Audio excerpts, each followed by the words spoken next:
Hey guys, welcome back to Thrive on Roots with Charity. So here is one of my honeydew melons that I harvested. It's quite small, but if you haven't seen my watermelon video, please go check that out. But I had a lot of squash beetles just take that plant out, take my honeydew and my sugar baby watermelons out. So I just basically harvested 2 honeydews and 1 sugar baby watermelon. Sugar baby watermelon was really, really good, so I wanted to cut this one open.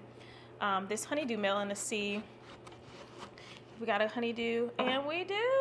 Look at that, guys. That's beautiful. Looks super juicy.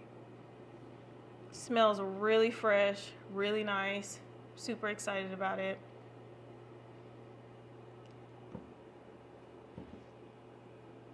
Lots of seeds. I do have quite a few seeds from last year's harvest, so probably not going to save these this year since the plant didn't do that well, but I am going to eat this. I'm going to chop this up, put this in a bowl, and eat for later. But this is my honeydew, guys, from this year. I'm super excited about it. It's really pretty. Thank you guys for watching. See you guys later.